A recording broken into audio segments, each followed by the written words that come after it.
What is going on, everyone? Cybernox here. Welcome back to the channel. And tonight is going to get extra spicy. We got a lot to talk about. I'm sure everybody in the panel has got tons of opinions. And of course, to help me talk about everything that went on this week, I got the #1 draft pick coming back. The man that every time I go on Xbox Live, he's watching an NHL game. Mr. Cotton McCass, how you doing, sir? Doing great. Glad to be back. Been a little bit since I've been on anything, so I was happy I was with you again. And we got an awesome panel lined up and a bunch of news, bunch of juicy news this week. Oh yes, a lot of news. Oh, let me turn this music down. Sorry, guys. Yeah, and following him, I got this man was just on vacation. I hit him up and I said, "Listen. There is no way you are just on vacation. There is no rest for the weary. Tempest Sun, welcome back, sir. How you doing? Oh, I'm doing good. This is my third podcast in a week. I'm beginning to feel what it's like to be like half of what like Forte does. And Dread now too. He's making the rounds for sure. So thanks for being here, man. I appreciate you coming by. No problem. Mm-hmm. And of course, returning for his second show on the channel, VJ, the man with the smoothest accent we were just talking about pregame. Thanks for making the show, sir. How are you? Yeah, absolutely. Thank you for inviting me on against CK. I really appreciate it. And I was just going to say, Cotton, I only get to hear him on here. When I first came onto the scene, I'd see him everywhere. So I don't know if he's been taking a break or not. Yeah, it's good to see you back, man. It's tough to sign him. It's tough to sign him. I got a contract with them. If he goes anywhere else, I got to look over the contract. You know how it is. Anywhere, you got to be there at least. Exactly. And of course, with his first appearance here on my channel, the man that after I saw him on camera on Gaming Beyond the Box, I always hear the prophet of regret from Halo asking me, were you blinded by Dreadpool's majesty of his beard? Were you blind by his beard's majesty? It was awesome, man. Dreadpool, welcome, sir. How are you? Oh, I'm good. Thank you for having me on here. It's definitely an experience. I got to say that no Australian accents. That's for sure. But I've seen the beard in person. It is majestic. Oh yeah, it's majestic. Yeah, I was trying to say the prophet of regret. He goes, were you blinded by its majesty? So yeah, guys, we're gonna have a great show for you, for everyone out there. This week has just been every other hour, I would say there's some kind of news going on out there. And of course, we're going to talk about the PlayStation showcase that happened this past Wednesday on the 16th. We're going to talk about some of the after facts, pretty much what we thought about the show. We'll talk about price point, and we'll also do a little bit of comparison of what we think, how it's comparing with the Xbox. So let's first talk about the show. Let me get my list here because I did get some stuff together. And the show, to me, it was a pretty good show. It had a bunch of games. I thought the show would start off really, really strong. And I'm gonna get a list of games here. Sorry, I just had it up, but it went away. Here we go. Okay, so the event itself had 1, 2, 3, 4, 5, 6, 7, 8, 9, 10. 10 games that they showcased at this event, and pretty much all of them had some kind of mixed messaging towards the end of the event. Let me just tell you guys the games that were showcased, and then we can go ahead and talk about what our thoughts were pretty much on any game that caught your eye and what we thought about the showcase so far. So it was Final Fantasy 16, Spider-Man Miles Morales, Harry Potter Hogwarts Legacy, Call of Duty Black Ops Cold War was announced, Resident Evil Village gameplay trailer was showcased. The new Deathloop gameplay trailer, Devil May Cry 5, which is this gen's game, was also announced for the PS5. Odds World, Soulstorm, Five Nights at Freddy's Security Breach was announced. Demon Souls was revealed, and I also believe they showed Fortnite, I believe, also during that showcase. And of course, at the end, God of War Ragnarok teaser trailer. Tempest, let me start with you, Dread. What did you think overall of the show? Was there a game that stood out to you above and beyond the others? What was your overall thoughts? Well, as I always do, I look at every show. I'm trying to grade every show for what it is, because a lot of people are coming in with hype, whether it's positive or negative hype. You know what I mean? And usually you're let down, and you let your feelings get a hold of you, and all of a sudden, you go back to the show, and it's not the same show that you watched, even though it literally is second by second the same show. Okay, so now that your guard has been let down, and you're like ho hum, and you watch the show again, then you start finding stuff that you actually liked, or realizing stuff that you liked you really don't like, because it was just that part of the hype. So when it comes to all this, I mean, you got a good list here. Normally I try to prep, and I didn't prep this time. I just literally woke up, and so I'm a little groggy per se, but I didn't want to miss the show. I got the invite, and I had to be here for this. I appreciate that. But I missed the Fortnite presentation, so I still haven't even seen it. So it's just one of those things that's, I'm like, really? You're trying to show off PlayStation 5 with Fortnite? Okay.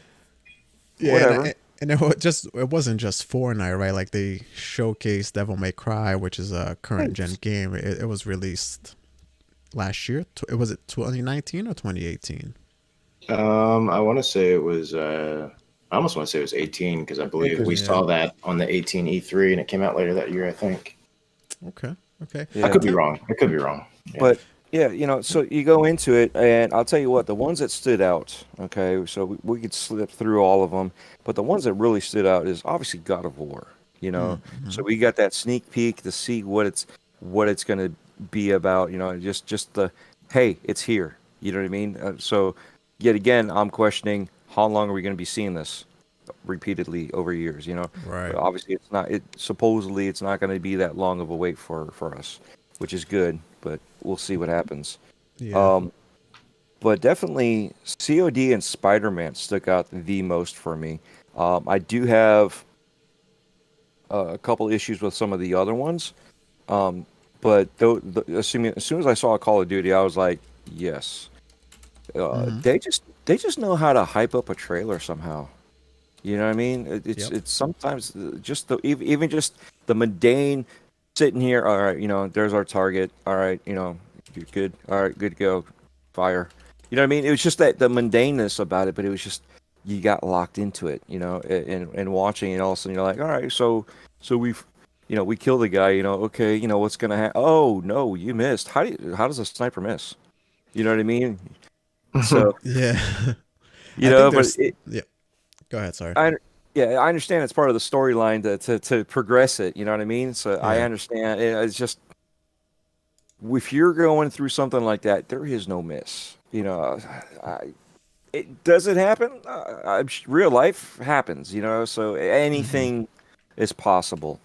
But yeah, I mean, it was cool to see the action sequence from that. So that I was really impressed with that. I don't know why, but Call of Duty is just, when it comes to the campaign, it has been hitting it with the graphics and all that. So that was definitely a good one. And Spider-Man, okay, getting into that gameplay part of it. I mean, yeah, were there issues? Yeah, I mean, you tear apart any video, you'll see stuff that the creators didn't even notice. And that always happens all the time. And I'm not going to mention the other ones that we've seen before, but it is what it is. Yep. The internet will break it down, not like half a frame at a second, per second. They here's a section that you're not even looking at when you're playing the game, but they'll break it down and point it out like, oh my God, look at this, look how bad this is, and you're like, I was just looking at the gameplay because I'm not looking there, but I get it because we're in a day and age now where as players, we're also streamers, you know what I mean? So we're creating stuff. So people will notice it when you're the one that's playing the game. You're looking dead center. You're looking for like little things moving around. So depending on what game you're playing, to figure out where you're going to next, or who you're looking for to shoot, or a platform to jump on, stuff like that, or an enemy coming at you.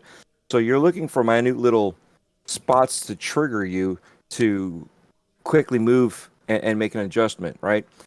But you're not looking for pop-up. You're not looking for a glitch in the image that you're looking at, or lack of high resolution in a certain section of an image that makes no difference. Yeah. And people are pointing it out on Spider-Man. They're like, "Oh my God, look at this!" They're pointing it out on some of the other games too. "Oh my God, look at this!" I'm like, but the center of the action's right here. Why are you looking off in that corner of your screen? So, but again, it goes back to, do we want to go into that part of it, or do you want me to just skip over it? We'll come back into it later. No, we can come back to it later when we start talking a little bit about messaging. Other than that part of it, it was really cool. The Harry Potter stuck out for sure, because we've seen videos that leaked, we've seen all that stuff. So I even made a joke. I'm like, I got it on my cell phone. I got that the Harry Potter game on my phone. Yeah. But it wasn't wasn't like that. It was just me messing with people. Yep. And then Resident Evil Village. So you liked everything that they showed at the showcase? I kind of liked everything. I'm not really a fan of Deathloop. It actually made me less like it this time around than the initial trailer that they were trying to promote it.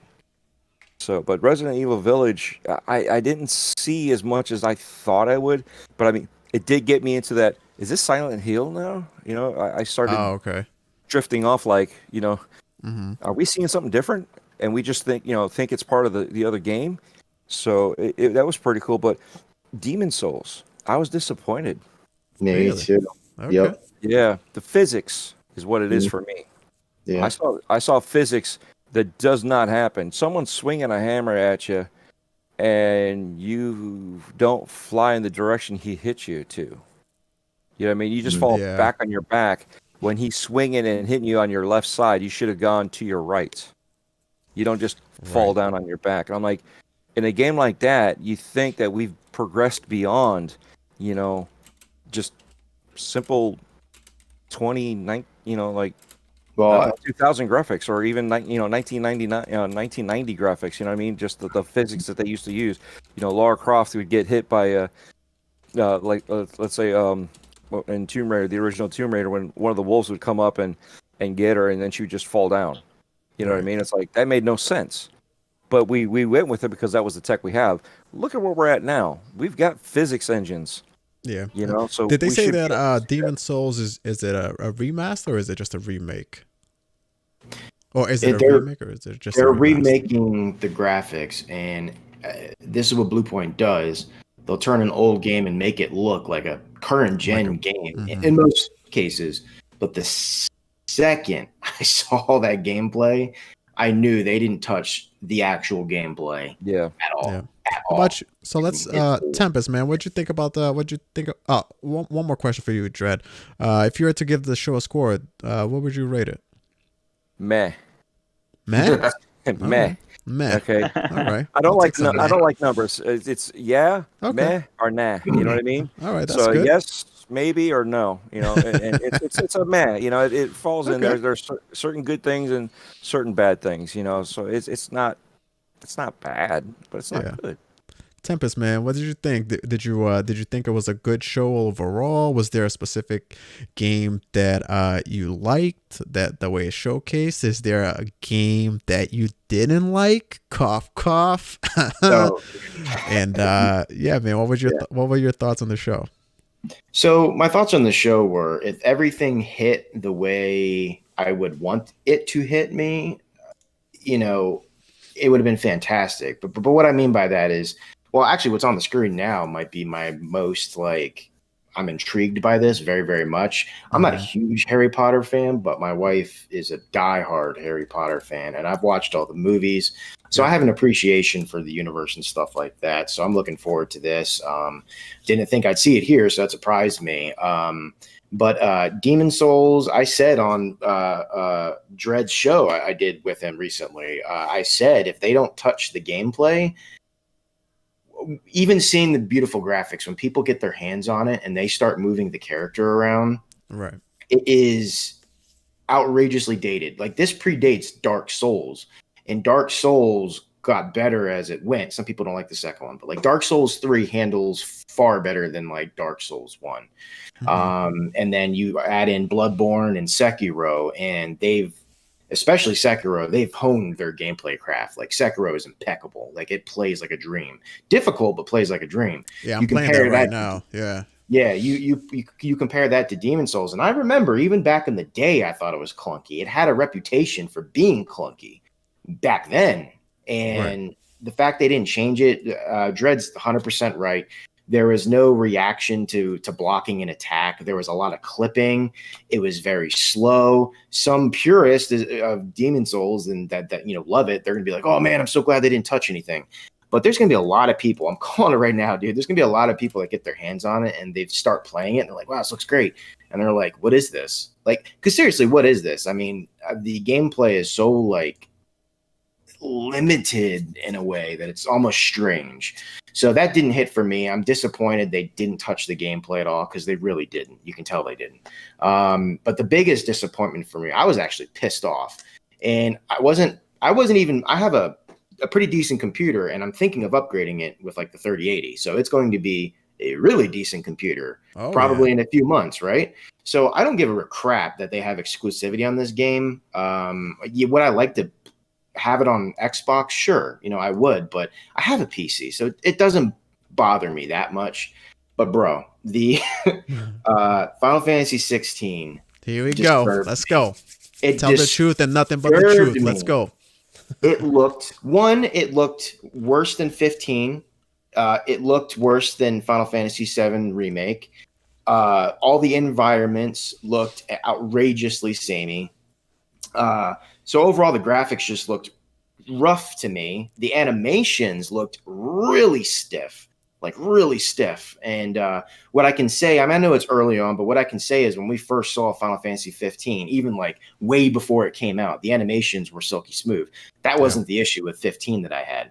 15 is my least favorite Final Fantasy I've ever played in my life, and I've played most of them. I've been playing them since I could barely read. Like, literally, I've been playing Final Fantasy games since I could barely read. I think they helped me learn to read Final Fantasy games, to be honest with you. I'm serious. Okay. So I love Final Fantasy. So it had none of the trademarks of a Final Fantasy game. Like I said in Boom Show, and I'll say here, not all of the main characters you love, but you have side characters. Like I can't stand Squall or Leon from Final Fantasy VIII. I don't like the guy, but there's a few characters in that game that I enjoyed. He had a supporting cast of characters around him, so it elevated the game more. So I only saw this one dude, attacking monsters and stuff. Very limited amount of monsters, and what it looked like to me was a cheap Devil May Cry ripoff. In fact, later on in the show, I saw a superior version of the game that they're trying to sell to us, and that's Devil May Cry 5. Devil May Cry 5, yeah. Yeah, so that's what it appeared to me. It doesn't scream what I like about Final Fantasy games really at all, to be honest with you. And some of the artwork reminded me of Final Fantasy 14. That's great. I've played that game. I haven't played it in a while, so I'm not up to date on the story. But like for an MMO, I mean, yeah, it had a great story, but like, I don't know, dude. I was not impressed. I was very, very, very, very let down. It's just disappointing to me. And I don't know if I almost hope that this is a case of Final Fantasy VII Remake all over again. We get this game in 5 years because maybe by then they will give it a little bit more of that Final Fantasy big sprawling adventure flavor that I'm looking for. I mean, maybe it'll get that. But if it really does come out anytime soon, it's a turd to me. So, I mean, that was my biggest disappointment with the show. The actual show, though, like a grade, it gets like a solid 8. I mean, it was a good show. I don't like the transitions still. I think it's a waste of time. Don't care. I'm talking about like the shapes and stuff moving around. I got you. Don't care. Don't care about that. I mean, yeah, they showed a lot of good stuff. There's a few head scratchers, like there always is. If Xbox were to have a show tomorrow, they'd have a couple head scratchers. You know, they all do it. They all show something small or something that not a lot of people care about. And I understand why they do it. It's business, right? But no, it was a good show. It's just not even – the show wasn't even done yet, and we started getting information that they didn't display on the screen, right? And that's it's almost like the show gets 3 scores. One, if you're a PC dude – you got a lot of games you didn't even know was coming your way, and you're going to be getting. Well, hold that though. We're going to talk about messaging and what was at the third end of the show. So yeah, but it was a good show. It's just a lot of hangups along the way, you know. So, all right, VJ. Yes, sir. My Gooner brother. Oh yeah, mate. Okay, they're playing on Sunday. Oh, we started off well. We're talking a little bit of football here, guys. If you guys don't know, soccer. Sorry, football. Yeah. VJ, what did you think, man? Did you think they had a good show? Did you like the way the games that they showcased? Did you like the flow? What were your thoughts? I know you've been in the business, so what were your thoughts looking from that perspective? I think the presentation, and Tempest Son knows my thoughts because he was on the show with me on Boom and we went through some of this. And I think the show was really important from Sony's perspective, not just for the launch, but obviously, you know, it's benefiting us players to see what Sony have got coming, but also for their shareholders. So I think that's really important for them. So I've heard a lot of people thought there were some Western games in there, but I was glad there was a mixture of Japanese and Western games. It was inevitable, right? So I think it's pretty clear from Sony's strategy that is pretty much what we expected, what they've been saying, that they're focused on first-party and third-party exclusives, timed or otherwise, which, you know, they never really clarify, which is fair enough, right? Unless you're really interested in the game, then you want to find out. I think it was a well-prepared presentation. I think Sony also listened. I don't know if you remember the June presentation where those sort of really artsy transitions, which I think had too long, and I think they've listened to that because these were significantly reduced and not sort of jarring or artistically just distracting. I like the fact that all the footage they showed, that there was more, I think there was a lot of gameplay built in almost into every trailer, which I thought was good. I actually thought, you know, we were going to have like mic drop after mic drop moment because I was also taken in, you know, by the hype. You know, of course you do, right? You sort of let go of all your sort of pre-intentions, right? And you just want to enjoy the thing, right? Until I had to stomach Abe's Odyssey and whatever that 5 Nights was, and that really broke my sort of sky-high trajectory of the presentation. It was taking me on at the time. It just boom fell down. And I'm really sorry to do this, but I have to agree with Tempest Son here and Final Fantasy 16. I don't know if you know, I'm a massive Final Fantasy fan. I played pretty much all of them. But I like Final Fantasy and Dragon Quest, right? And I love them both. And just before Final Fantasy VII Remake came out, I'd put in like a couple of 100 hours into 10, right? Almost 20 years after it came out. And so what I did is I went back and watched some of the trailers again. I thought, look, it's Final Fantasy 16. Let me just watch it again instead of on a stream. Let me just, and I had to reevaluate my opinion. Sorry. Did you want to say something? No, Sorry. go. Oh. So it was specifically shown off to cater for the Japanese market, right? To say, hey, look, Final Fantasy is coming. It's coming to the PlayStation. It's synonymous with our machine since PlayStation 1. But then when I was looking carefully, I noticed that it's like developed by somebody I'd never even heard of, right? Creative Business Unit 3. And I thought, immediate thought that came to my mind is, bloody hell, is this game made by a load of accountants, lawyers, and administrators? Like, why would you call yourself like Creative Business Unit 3, right? And to me, it really looked like an internal concept demo, right? That you'd like prepare, like almost like a like a trailer or something like that with like a previs, obviously a step up from that, to be submitted like internally to the greenlight approval team in a publisher. I mean, the setting was okay, but it just looked poorly designed, really generic and uninteresting character models that, I mean, I remember the characters. If you ask me which game, and I can immediately picture the characters from those games, but animations like the lip sync, even down to something that I think is synonymous and as simple as costume design, right? It's just, it all made me cringe.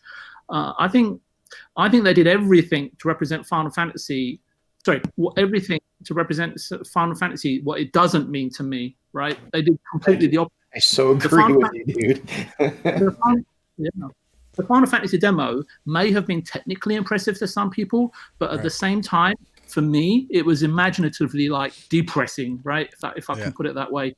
And you know what is really interesting? Do you know when Final Fantasy VII Remake came out and everybody was like from Japan was complaining about how Aerith looked? I really want to know what they think about this new Final Fantasy game that's coming out. Because if anyone can kick up a storm, it's those Japanese gamers, right? And I mean, does anyone here think that Final Fantasy 16 is going to come any earlier than 2022, 2023? I pretty much think it's headed for like the same development hell like 15 was, right? I don't know how many years that was in development and how many times it was put on the shelf. Let me ask you a question then. Do you think it'll come before Final Fantasy 7 Part 2? I hope not.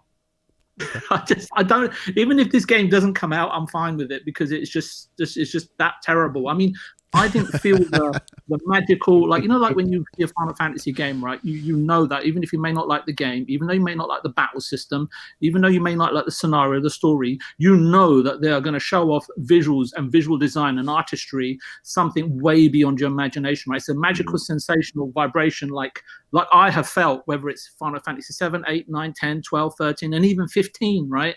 But it's so far removed from these, and all I can really call is generic, and that's what you get from a business unit 3, right? Student. I mean, it's not even exactly an imaginative name, right, for a development team, right? It's really bad. But anyway, stopping on that, I thought Spider-Man Miles Morales was good.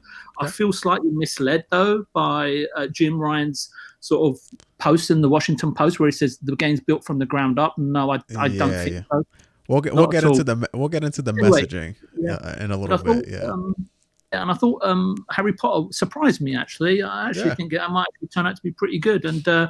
And God of War, for me, I know it was only a teaser trailer, but for me, that reveal was as important as the trailer we got at the end of the Microsoft one, where everybody was hoping they'd show off Fable. So, does anybody think that God of War is coming in 2021? I think it completely depends. If they're going to use the baseline PS4 engine and add features from like Unreal Engine 4.25, then I'm going to be a bit disappointed. But obviously, you know, it really depends on where their game engine is. So even if development for God of War 2018 finished, I think the major aspect, the volume of production probably finished in December. So if it comes out end of next year, where they don't have another Spider-Man, I think that will ship to 2022. It could be the Christmas release, the big game for the end of next year. It is 4 years, but was that enough time to sort of like break the engine, tear it down, and then rebuild it so purpose for PS5? I don't know. I don't think it is. Especially if you consider Unreal Engine 5 is not even coming out to the end of next year. So I'm kind of concerned, but I hope I'm wrong. But I don't know what the other guys think. Okay. What do you? If you had to put a score on the show, do you grade it, or are we gonna get another meh?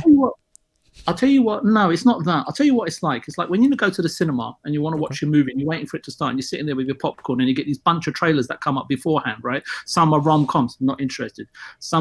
There might be a Pixar movie, okay, maybe. And then, you know, you make it sound like Born Identity and then you perk up. It's like that, right? It's such a mixture of stuff there. And there's stuff that I really like and there's stuff I don't like. But I can't grade the show anymore because it really is like a bunch of trailers. And it's trying to cater for everybody, right? So, you know, whatever, right? It's just, you're just going to love some stuff and then some stuff is just going to be, okay. Okay. My political answer. Yo. Well, VJ, let me blow your mind real quick, because I don't know if you know this. I've never played a Final Fantasy game, so that listen, I've got to run. I don't know if you know, I've got to run right now. Yeah, I got to go too. Hey, he's not the Well, only guys, one. it's been a great show. Thank you for everyone that came out. I was like, I'm just kidding. Cotton, my man, what'd you think of the show, man? Good. Yo, you're not alone. I never played any Final Fantasy. Oh, here we go. And then there were Cotton. two, okay? And What? then there were two. God, nah. The wrong show. Hey, everybody, real quick. All right. VJ, Dread, if we could recommend one that they play that would be easy to digest, where should we start? Because it ain't 15. And it's probably not 16 either. I'm here's the worst part. I'm actually probably a hardcore fan of Final Fantasy 3, the American release version. Oh, okay. So when it comes to that, it's hard to say because not everybody can go back to that. Right. Well, since PS5 is going to be back compat all the way to. Oh, God. I'll wait. Why? He said- Why? Messy. What are you doing? Messy. I don't know. I would recommend you guys. Yeah. I would. I always wanna say- how many I are on always wanna Game say Pass? 7, but I don't. You know? The seven remake. Now Seven is a remake classic, is, right? It's kind of like you have to play it. Yeah. Well, I would say 7, but 7 remake they did a good job. Although that game has problems, I would say 7 remake. It's worth a play. And we'll probably be getting it for the Xbox early next year. So. All right. It's Cotton, no doubt- man. Oh, go ahead, VJ. Sorry. I was just going to say is that the one thing that that Dragon Quest was doing, right? Or I got a little bit frustrated with it, is that it was an open world game. Every region you went to, the overworld music was exactly the same, and I was praying that Final Fantasy, with the production values and the money that they would put it, and they did exactly what I wanted and made the game brilliant, because the soundtrack's amazing, and depending on where you're traveling on the overworld, the music changes, right? And I can't remember another game that does that. So I have to agree with Tempest that go with that game. It's got modern controls, and some of the older games, if you've got xCloud, and I think 1 or 2 of them are on Game Pass, you can experience them there. But also, I'm hoping that Final Fantasy VII Remake is the game that, as soon as exclusivity finishes up in April, I think it is, enter straight into Game Pass. That would be a massive win for Xbox. But anyway, I don't want to sidetrack you guys. Sorry. Yeah. It's all right. Cotton, man, give us your opinion. What'd you think? Is there a game that stood out to you? Is there a game that you didn't like? Give us your thoughts, man. I was at work when I was watching it, so I missed a little bit of it. But so you're watching overall, on the flip phone. Okay, I got you. No doubt. I like the show overall. I think it was, as far as like presentation goes, it was one of the better shows that was put together. As far as since this summer started, the no E3 set of shows. I like the pacing of it and whatnot. I mean, of course, you had was it the Abe's World? I don't even know what that game is. Osworld? Yeah, I don't know. Whatever that was. Abe's World is coming out next year. Sorry. Okay. Yeah. That, and then they had like the Fortnite stuff, and that's kind of where it slowed down, but it made business sense. I mean, they just get stock in Epic Games too. It was weird to me that they showed off, like, if you're up to date on Fortnite at all. Right now, it's like the Marvel's Avengers season of Fortnite, and that what they showed was the previous one, the one that's not even active right now. So that I was like kind of confused by. But the games that caught my eye for sure was Harry Potter, for sure. That was the one that I was like, that one got me the most excited, just to see it like finally, legitimately, right? Yeah. Big fan of Harry Potter. I was just in Orlando like 2 weeks ago there in Universal, so it's cool to see that. Yeah, I heard about that. Out. Yeah. So that was cool to see that kind of fleshed out in like a deeper, like more. It's set before the film, so you're gonna get more lore and whatnot. So I like seeing that. I know that guy Zimmy Games is all over that, so that was cool for him too. And then Call of Duty. I forget which one you said it, but they know how to bring hype to their trailers. They got the set pieces. It looked good. Then they come out and drop that the alpha was coming out this weekend on PS4, which I played that a little bit earlier before I'm getting on the show. Not bad. Overall, it wasn't like, I really wasn't super hyped up for the show, so I wasn't disappointed either. like if I could give a rating for it before the show ended and all of that news came out, I would put it up there with the July show that Xbox had. I mean, there was a lot of gameplay, and they showed off a wide variety of games. I mean, Final Fantasy is not my niche, so I couldn't really. I don't know if it looks good or bad, but well, I think don't know. graphically it looked good, right? Yeah, I think it looked. Yeah, I don't know, like as far as the franchise goes, if I should be like, Right, I right. don't know if they're doing it right, but it looked visually appealing. Devil May Cry was a weird showcase for me. I was like, that's been out, right? Came out last year. It's in Game Pass. Never really played too many of those, but I don't know. Of course, they had the little mic drop moment at the end, kind of how Xbox did with Fable. It was like, oh, there's that one more thing, and here comes, God of War, Ragnarok. Yeah.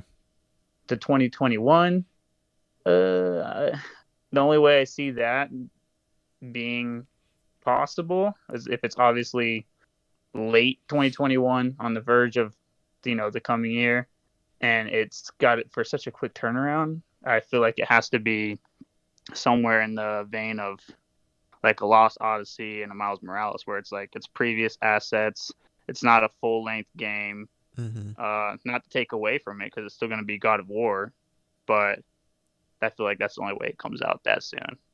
Yeah. I liked the show overall, though. Wasn't too disappointed. The after the fact was a lot more entertaining. Yeah, and we'll get to that in a minute. So let me give you guys my thoughts. I thought the show was overall was good too. I agree with Tempest. If I were to give it a grade or a score, I'll probably give it an 8. I thought if you were somebody neutral coming in, just watching that sort of presentation, I think there's something about Sony. And I don't know if they review all the trailers that are going to be shown, or they ask these developers to kind of they give them a direction of what they're looking for. But I think every time they showcase a game, for some reason it just stands out better than like let's say their competition Xbox does it. For some reason, to me, whenever they put some stuff together, it's just presented better, it's showcased better. To me, I enjoyed watching like Final Fantasy 16. Everybody knew that was in the works, but we only got teases of it, and then we technically saw like a full-fledged trailer of it. I thought the trailer actually looked good. Like I said, I've never I never played a Final Fantasy, so just watching the way it was more of I couldn't tell if it was still a turn based, if it was more action action slash gameplay, let's say action adventure gameplay. But I thought overall the presentation of the show itself was a good show. The games that they showcased, I thought their pacing was okay. I thought they had like a lot of good games in the beginning, and then it tapered off a little bit, and then they gave you like that one more moment. Like they had all their strongest, let's say most of their strong games in the beginning, and then it tapered off in the middle. They were showing things like Devil May Cry 5. I mean, that's a game that we're playing now. Like you said, we mentioned the Fortnite things, and they showed Odds World. What was what's the name of that game? Five Nights at Freddy's. Five Nights at Freddy, and things like that. And I understand, for a business, they had to kind of cater these showcases, not just for the hardcore, but for whomever may be watching it. They have to try to showcase this thing for all sorts of demographics. But overall, I thought the show was a success. At the end of the show, they did, however, my game, the game that I did like the most, though, was that I was surprised by the most was Resident Evil. I'm a big horror fan, so when I saw that, I loved the atmosphere, the immersion that you kind of get. I still haven't played Biohazard yet, but that was going to be next on my list. So I want to see with that first person perspective how that's going to change, the Resident Evil franchise a little bit. So yeah, I'm excited. At the end of the show, though, they did announce the prices for these consoles. So the PS5 all digital is $399, and the standard edition PS5 is $499. Now the difference between these two prices, I was thinking that was gonna be it, but I was very surprised that the feedback from the fans wasn't more not negative. If you're a PlayStation fan right now, or a consumer, and you want to get the standard edition, Sony's asking you to pay $100 more just for a Blu-ray drive. That's insane to me. I think they were a little bit on a double-edged sword. Here they needed to keep the price competitive with Microsoft and the Series S. For those of you who don't know, last week Microsoft was actually strong-armed into revealing all of their prices, their consoles. They had the Xbox Series S coming in at $299, and then they have the Xbox Series X coming in at $499. And that price point, I think, surprised a lot of people. I actually have here on the screen their tweet. This is the tweet: Xbox Series S $499, Xbox Series S $299, and they also had that ERP, estimated retail price. So it was kind of weird seeing that they put that ERP there, but I think Sony needed to respond with the $399 on their all digital edition. But overall, everything was a mess. As soon as the show ended, they told people that they were gonna be able to pre-order, I believe, the following day. Pre-orders went live like the same day. You get till this day, if you haven't gotten one, good luck getting one. That's all I'm saying. They handled this pre-order, this whole pre-order situation in the worst way possible. They gave their fans, any gamer that was interested in getting one, no time whatsoever. It's been flying off any retailer.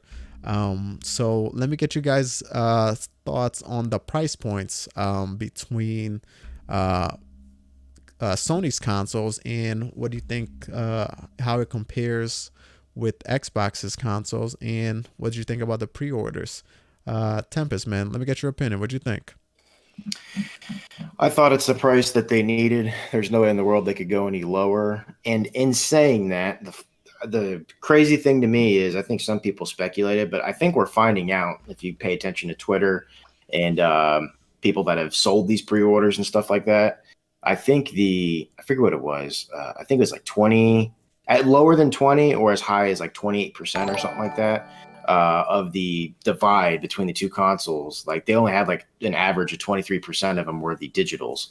So they are handing out far less digitals. So this argument of they want people to buy that one so they make more money on the back end, I don't agree with that at all. I think they just felt just purely pressured to do that because of the Series S. And that's my opinion. I could be totally wrong, but I just think they needed a rebuttal. You know, they needed an answer for it, and that was their answer.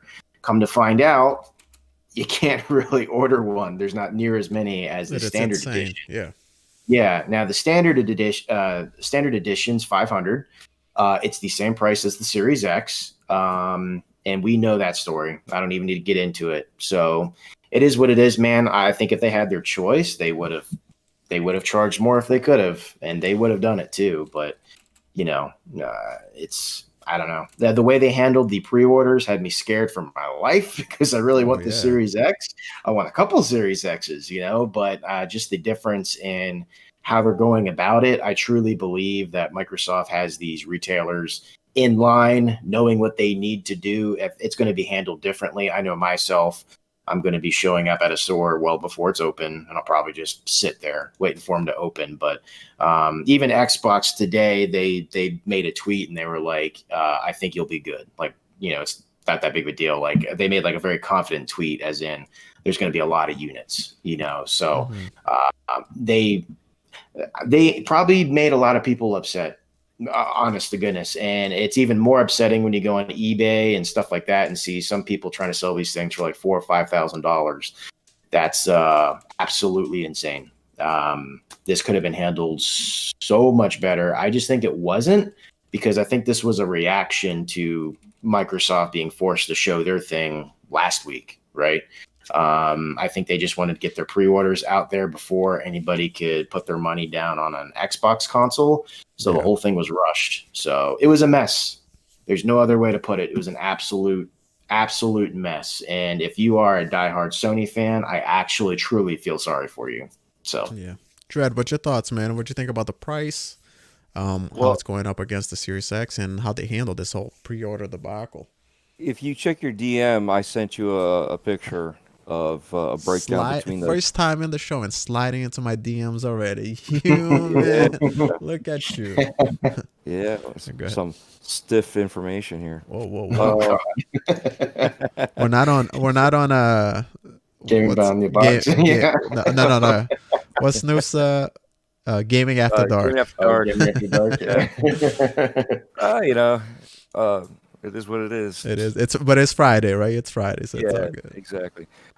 So if you look at the photo and it's a breakdown, you go between the Series X and the PS5, $499, and you're seeing everything going down. And I even said, if it's $100 difference, I think if that's the only difference, right? Because Jim Ryan said that there is no other difference other than not having a disk drive or having a disk drive. Everything on the PS5 is exactly identical. Okay, right. So obviously the case on where the disk drive is the is the also a determining factor of if you have it or not. They have to have it to fit it or not fit it. You know what I mean? But other than that, it's just a piece of plastic. That's not going to make a big deal when it comes to pricing. But the disk drive does. You know what I mean? It costs them like about $10. If we can buy those now and put them in our PC, which nobody does anymore, but if we could, they're like $20. So what do you think it's going to cost them? Even if they were to buy it from themselves, which they usually do as a business deal, so they're two separate entities purchasing stuff. That's what a lot of bigger companies do. They don't, they're under our umbrella, so we'll just shift it over here and put it. No, they literally have to show that they sold those items. So even if they bought it from themselves, they sold it to themselves, so that way they can show that there's a profit there, right? So there's that part of the telemetry when it comes to purchasing. So now you're going to tell me, even if they bought it in bulk at $10, you're going to charge me an extra $90? But when you do see the picture that I'm talking about, right? Oh, yeah. Now, when you drop down, the pricing, everybody's freaking out about, the Series S, which is comparable, right, to a 1X, but it's not a 4K machine. It can upscale to 4K, but isn't that what the PS5 is doing? Or I'm sorry, the PS4 Pro is doing now? You know what I mean? So it's like, it's funny how they kind of tweak it around. But when you look at the storage size on the PS5, it says TBA. So wait a second. Aren't they supposed to be exactly identical? So now there's a question: is there a smaller drive size? And that's why they're able to drop it more than than $50. Yeah, man, it's gonna be interesting to see exactly what it's all about. There's a lot of those questions there that they're still not being answered by Dan Shoes Jim Ryan. Oh yeah, their whole message, and we're gonna get to right after this topic. It's been a roller coaster, man. VJ, what'd you think? Did the prices fall in line to exactly what you thought they were gonna be? How do you think it compares to the Series X and S? Even if you look at the TV industry, right? Yeah. And you look at, I remember the times when there was Panasonic, Toshiba, JVC, Sony, and Sony's TVs would always be that little bit more expensive, right? And you were never quite knowing, like, what are you paying for? And it was always the brand, right? Whether you're buying Nike trainers or in Europe, especially Nike versus Adidas, right? There's nothing wrong with Adidas, right?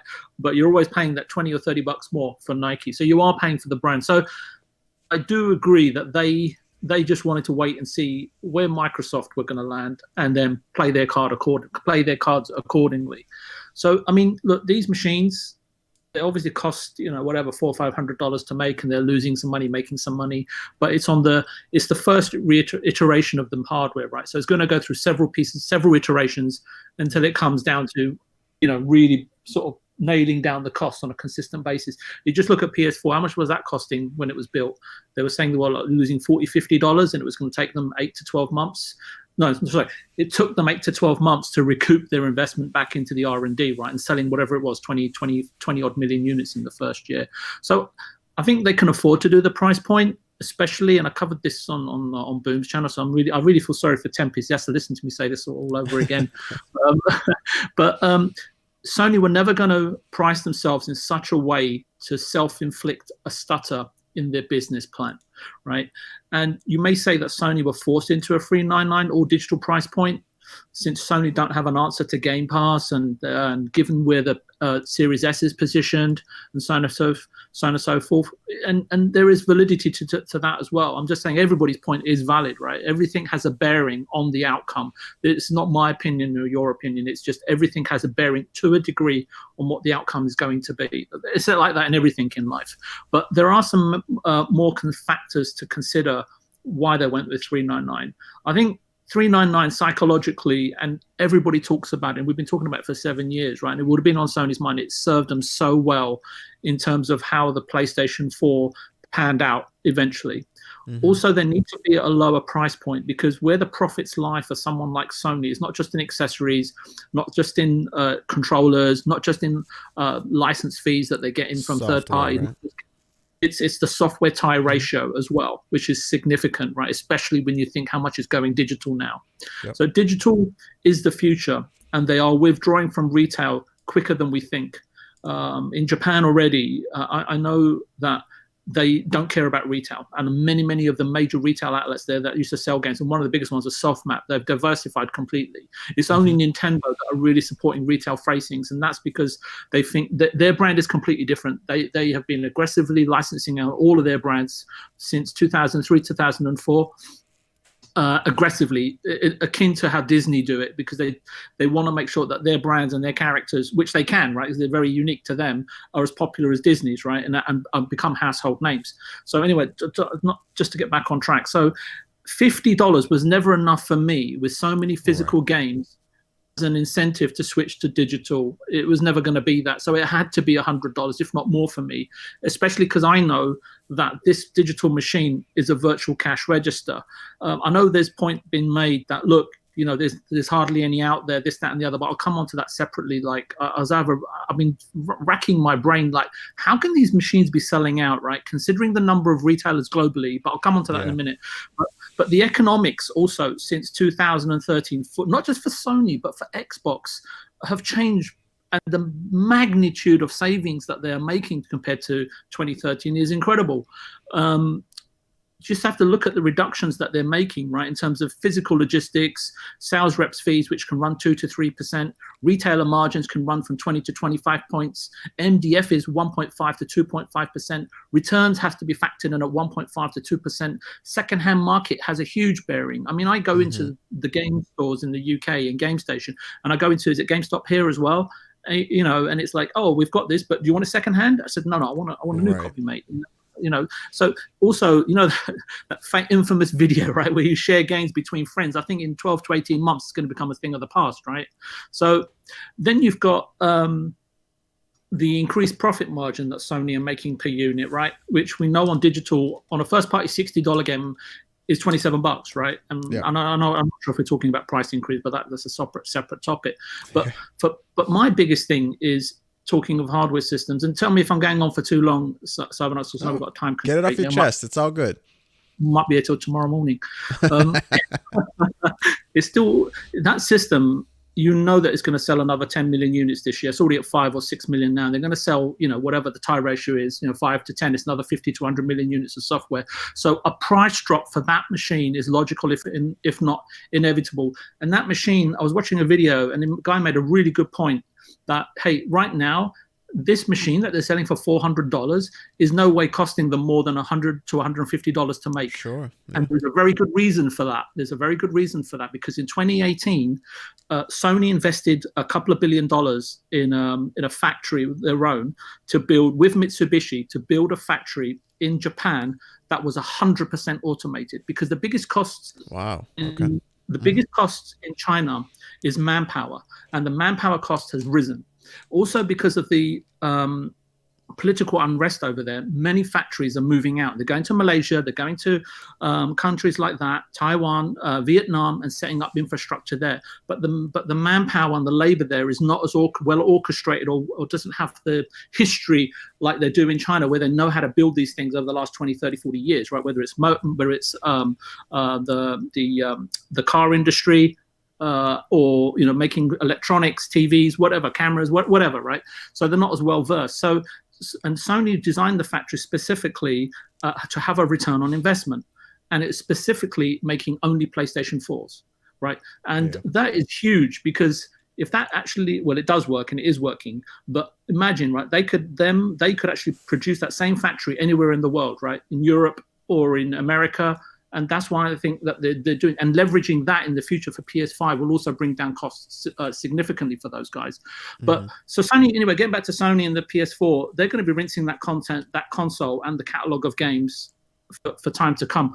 And historically, we've known how they know how to see out a system. So Sony will have also, given that they've got 110 million users, is it, and 45 million PlayStation subscribers, that's their golden goose in hand, right? 100%. That is what they have to protect, and they have to shepherd those users and those subscribers very carefully across to the PlayStation 5. Now, according to Jim, it was in the Washington Post, I think, a few days ago. He's come out and said, it's going to, for the next 3 or 4 years, we're going to support the PS4. No. What they'll do, they'll support it. So they've migrated a substantial amount of guys, PS4 users, over to PS5, right? Because you also said, I'll take everything with a grain of salt, whatever any execs. It doesn't matter just Sony, it's anyone, right? And Mr. Badbit made a very good point of that on Thursday's show. So with Miles Morales and Horizon Zero Dawn heading for the PS4, they are protecting the key asset that is in hand, because technically they haven't really even sold they haven't shipped a PlayStation 5 right now. So I think they're very, very carefully plotting that transition right now. So does the PlayStation 5 all digital at $399 help the transition? Of course it does. It's protecting their user base.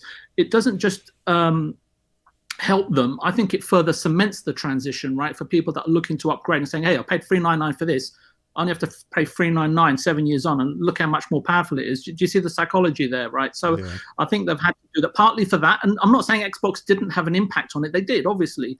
And I think that when Xbox came out with the Series S and with the Game Pass Ultimate strategy, whether it's through the All Access program or buying it straight for cash for $299, I thought it was done so that they could curtail or cut into the lifespan and the audience of the PlayStation 4, right? They were about to sort of, attack them, sort of things. But with Miles Morales and Horizon Zero Dawn, and maybe even God of War 2, which I'm a bit worried because it's one of my favorite games, coming to the PS4 just further strengthens the umbilical cord between PS4 and PS5. And I think that's one of the key reasons why they've done it. I believe that the additional longer term plans Sony has, and Microsoft as well is really key to why they can sort of sustain the price point of $399 and make it work. Because Sony corporate are very Japanese companies in general, right? They're incredibly conservative, right? And they know that they have to make money, right? You've got Microsoft in a position right now. Actually, this might be leading on to your next topic, right? So I won't go into that now. Sorry. Okay. All right. Well, thank you. That's why I love having you here. You're so well informed and about so many different aspects that just to get that little bit of knowledge from you, I can hear you talk all day, man. It's all good. I can listen to it all day. Right. Well. It's all good. So Cotton, my man, tell us, what'd you think, man? Prices going against the Series X? Oh man. Did you expect $399? Did you expect $399, $49? Did you expect a different price point? Really expect $399. I knew it could be possible. I feel like most people expected it to come $499, $450 for the digital, but I think most of you guys hit it on the head. I think they hit that $399 because one, it's going to get the headlines. You already see some people running with, oh, the Series S is irrelevant because you can just spend $100 more and it's so much more powerful, apparently. And besides that, it's also if it is the same, I didn't even know about the drive space. If that's a thing, I feel like a lot of people are going to be take it back a little bit because it's totally not advertised that way. But Right. I think part of it is, I mean, if I'm someone who is truly debating, I really want to have physical media, right? But I'm kind of strapped for money. Right. Is $50 enough for me to go the digital route? You Mm-hmm. know, like the $100 is like, okay, I'm saving $100 Right. as opposed to $50 is like, I might as well spend 50 extra dollars, and then I have the Blu-ray drive, and They I can had play to my make you not UHD second 4K. guess yourself, right? They need to. Right. Right. It's just like it's just a little bit more, and it makes it just that much more of a a no-brainer to be like, okay, I'll save $100. It's the same. I mean, most people, a lot of people buy digitally already, whether it's you're on Xbox and your license shared with somebody, or you don't want to run out to the store and you want to just have it downloaded and ready to play at midnight and not have to go out and pick it up. There's a lot of advantages to being digital, and then you have also then they're in your ecosystem, and it's just more money going straight into them directly without having to go through third parties like Best Buy or Walmart or GameStop, anything like that. I think that's the main reason that I came to, is like just that extra $50 off instead of being free 50. I think that's a big difference, man, as Oh far as yeah. people just making it a no-brainer. Now the Mm-hmm. pre-orders, that's kind of rough for a lot of people. I managed to get one. I live 4 minutes away from like the retail headquarters of GameStop that for all of Colorado, and Yep. they got about 25 total, I'm pretty sure, and which was like other GameStops around me got like 4 to 6. When I went in there, they were sold. I was one of the first people in there, and they were already sold out of the digitals. So yeah, that's like what it's for every like 10 physical disc drive PS5s, they have like one, I feel like, of the digital editions, Hmm. and I think they only had like 6 of those at the GameStop I was at, and the other 20 or however many it was were all the digital ones. So it is like another headline grabbing thing. So you don't have to put out that many and take that big of a price cut, but then you still have a narrative of like, well, we do have the cheaper model, whether you're able to get one or not. It's a thing. Yeah. I do feel bad for a lot of people if like Tempest said, if you are like end all be all Sony Right. diehard, it sucks. I've been in that boat before with like when I was trying to get a new iPhone when I hadn't had an upgrade in years, and then I'm like, okay, I'm gonna be ready. Like I knew a time to be ready Mm-hmm. to try and pre-order a new iPhone, but even having a time, you normally, if you don't do it right on the dot or you get stuck at a refresh like on a website where a lot of people have with the PS5, it just is a matter of luck of the draw if you can get through that loading screen and the website doesn't crash or whatever. So I do Yep. feel bad for a lot of people who don't get one. It's tough. That's a tough situation. Like to see how it works out on Tuesday for the Xbox. Oh There's yeah. going to be a lot more, but also everyone's going to be more or less ready. So I won't be Hopefully. surprised if a lot of people, if it happens Or it could be to just as bad. Now everybody's exactly, anticipating it, so everybody's gonna be there at 5. Refresh, refresh, exactly. refresh. Everyone's So there's going to be a lot more people at once. So people who were in the know on Twitter and saw that Walmart tweets out come pre-order right now. But a lot of people got lucky, but a lot of my friends like who are more or less casuals, they watched the event live, and then they had, because they didn't announce the pre-order during the event, it was right. just afterwards. So my friends, I'm with them, and they had no idea. And then I get a DM from you guys, and I literally leave their house and go straight to GameStop and get one and talk to them the next day. And they're like, "It's sold out." I was like, "Yeah." Like they're like, "I didn't even know it was going live for pre-orders," because a lot of people just aren't in In the the know. know. Yeah. Yeah, so I do feel bad about it. I was surprised that it was $399. I mean, even the $499 for the Xbox is like it's a steal for the Yeah. tech that's in Oh, these machines, man. So I agree. Yeah, I was also surprised. I don't know if you guys were as well. We did not actually see someone. We didn't see the console. We've seen renderings of the right, PS5, but we actually have not seen the console yet. And I think they're gonna hold off. I don't think they're not gonna show it. They're just gonna as soon as we see the first person that gets one, that's when we're gonna actually see it at, you know, the physical unit. But I don't think they're gonna.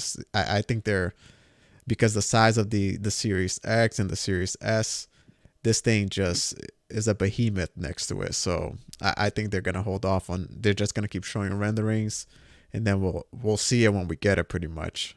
I was surprised by that. But yeah, for sure. With that said, let's go into messaging, guys, and what is going on with Sony. This third and final topic here, we're just gonna, you know, evaluate what's going on, what happened to Sony's. I mean, not what happened to Sony. Sony's marketing, in the sense, worked, but their messaging after the show has just been one debacle after the other. It's just been, what's going on with this, from everything. If you guys remember, I'm actually gonna play it right here. Their show started, okay, with the words, with the phrase in the beginning, saying the footage captured was captured on PC emulating a PS5. Like, what? You know, like, I don't think they would have I don't think they never would have done that. Never. From that to consistently, I don't think they've. See, this is where it gets tricky, because I don't know if they've ever said that Miles Morales was a PS5 exclusive. I think even on Boom Show months ago, I said there is no way, and it goes back to what VJ said. Their bread and butter, their golden goose, is the 100 million plus PS4 units they currently have in consumers' hands right now.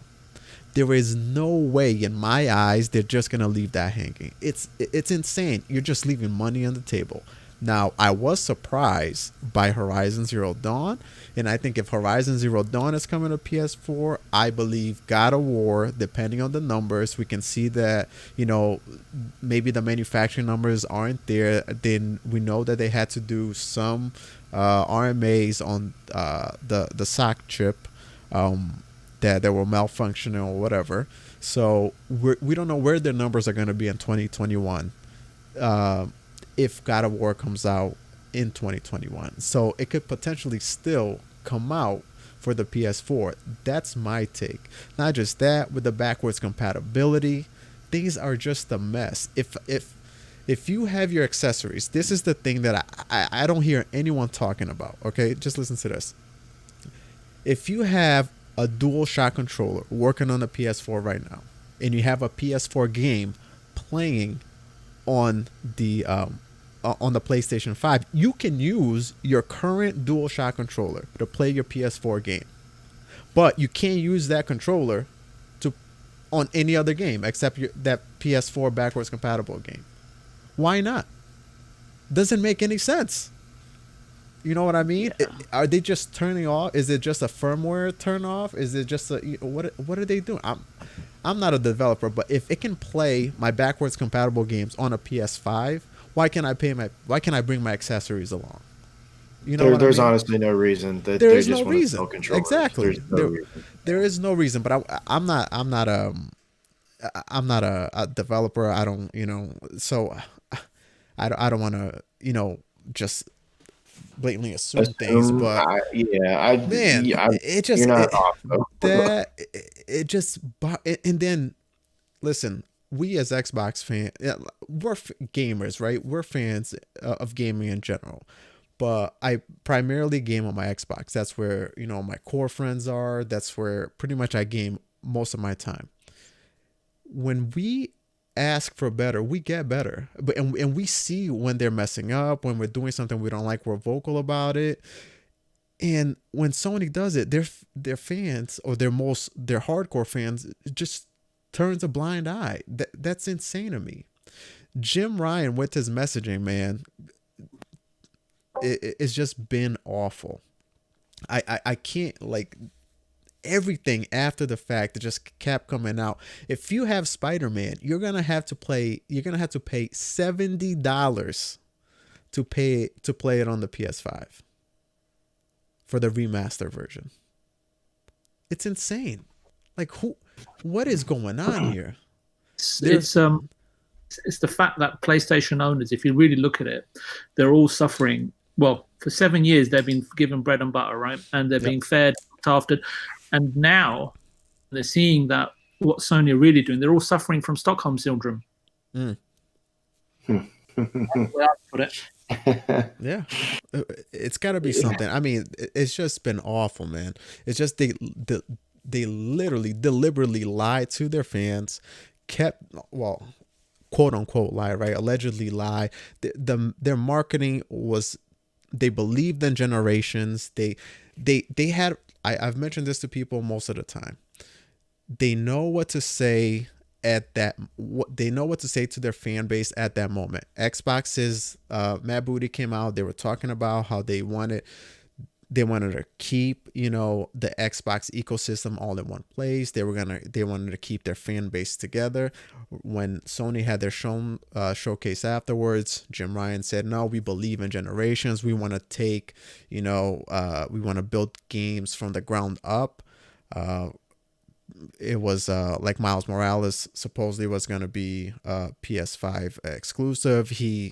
I don't know his exact, you know, word. I'm over here, you know, just paraphrasing what he said, but man, guys, their messaging compared to Xbox, it's Tempest. I'll leave that to you because you said that on the DM. It looks like the roles were reversed. But Cotton, let me go to you first, man. What's going on with their messaging here? Where's the old Sony? There's no more old Sony. It's just new Sony now. It's just new Sony now. Yeah, I think it was King David. Shout out to ILP. He said something like, people are used to the old Sony, but there's been a whole change of house, and people better get ready because it's not the same. Hasn't been the same, and they've been kind of getting ready for this.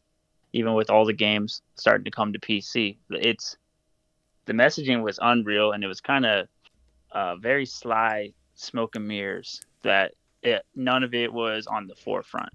You know, like I said, my friends they consider themselves to be gamers for sure, and they are, but they're more or less casual, and they're not like plugged in.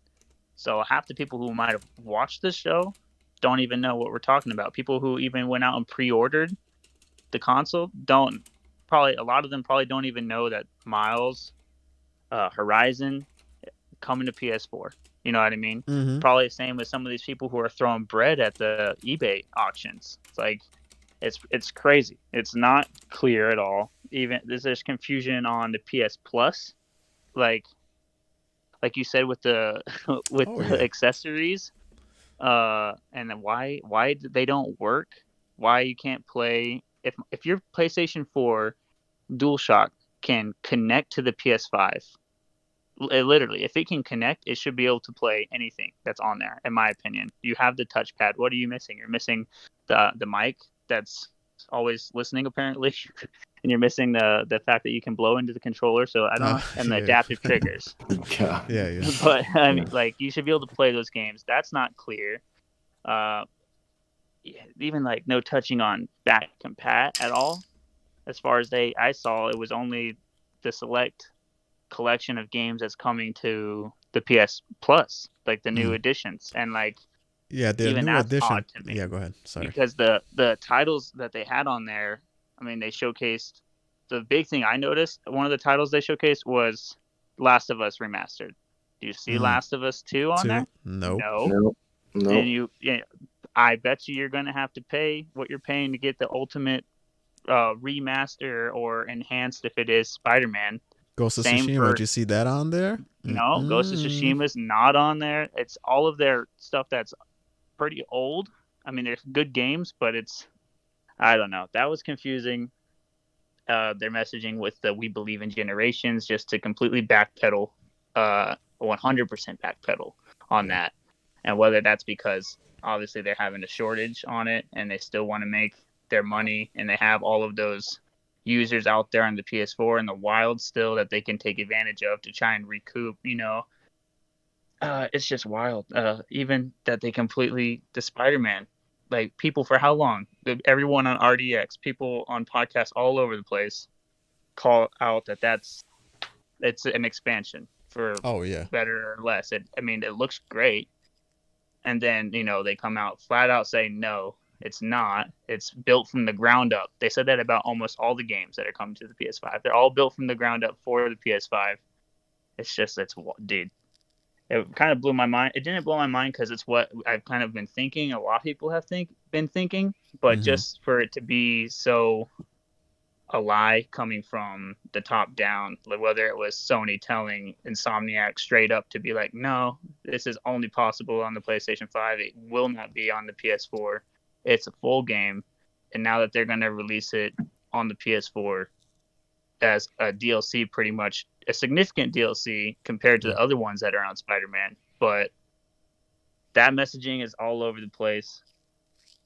It does make me believe that if Horizon is coming out, and I would figure mid to late next year, and then they're saying that God of War, even the fact that they said God of War is next year, that seems like it's just another false advertisement that's just primed up and ready. So they can just delay it at any point, and then who's going to know? Only the people who are in the know, right? Yeah, I don't know, man. Yeah.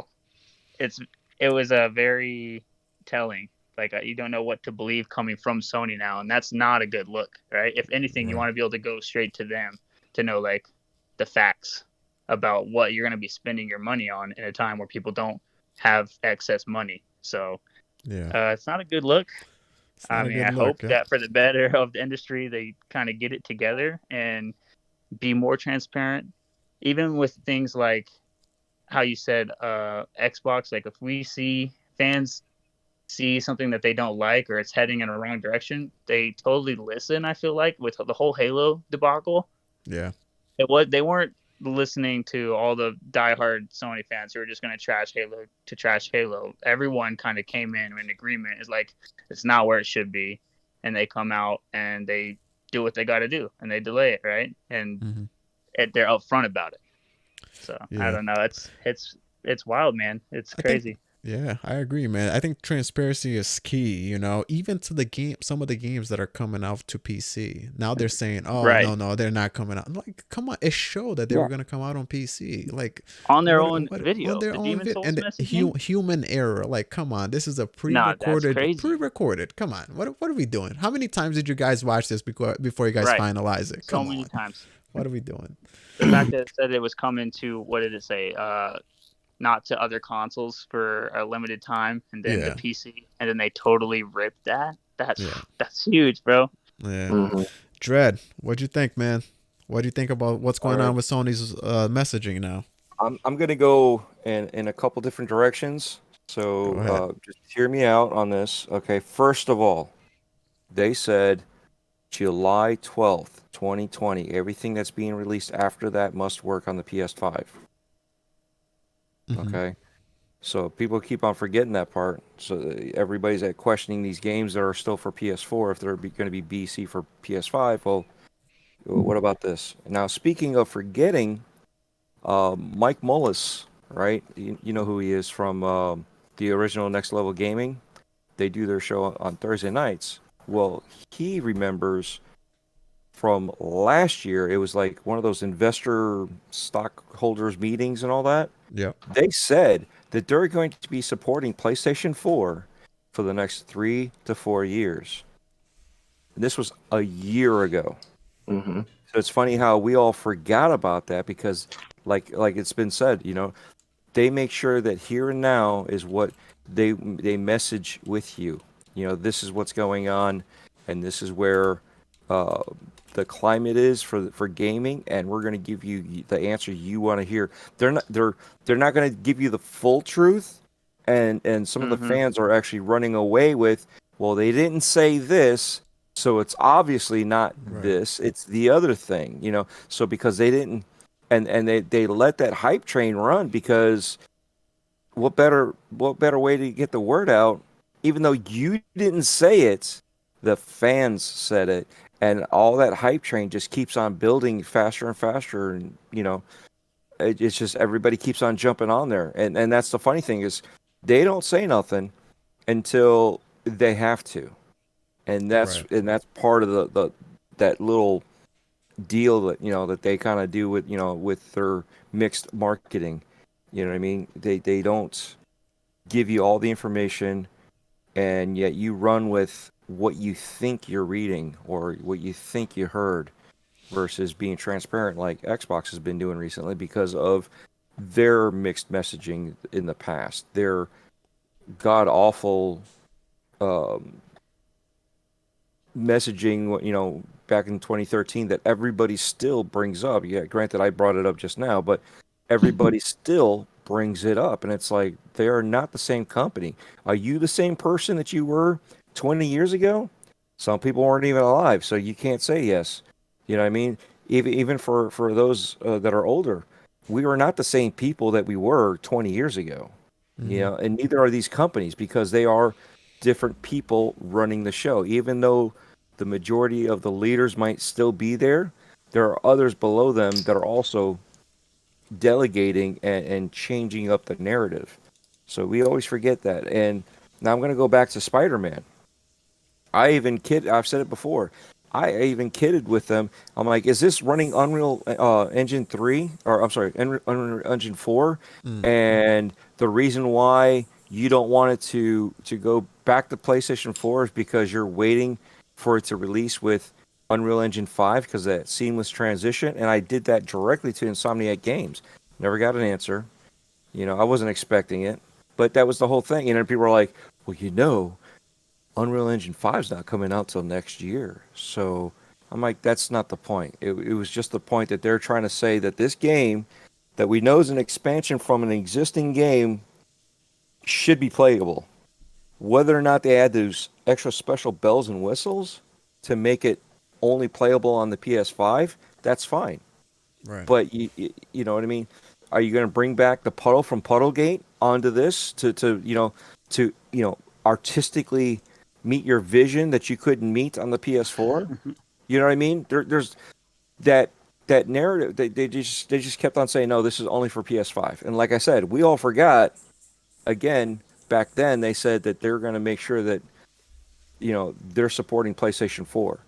So yes, are they promoting PlayStation 5? Yes, but they weren't promoting that this game could be on PlayStation 4, and that is the part that they don't tell you. And when we ask, okay, we're not the fanboys that are yelling at them. You can't do. No, we're asking legitimate questions. We're being respectful. We're being smart in the direction that we're asking these questions and being critical of their answers and what their messaging is to us. So when you look at it like that, and they're still not telling us anything, okay, that's the shady part of it that you have to keep that in mind. They're playing their game because it's a business for them. They're not your friend. No matter how much we support Xbox or we support PlayStation, none of those companies are our friends. Are the people there that work there our friends? They may be. I mean, Tim Dogg's got a good relationship with Phil Spencer, does he not?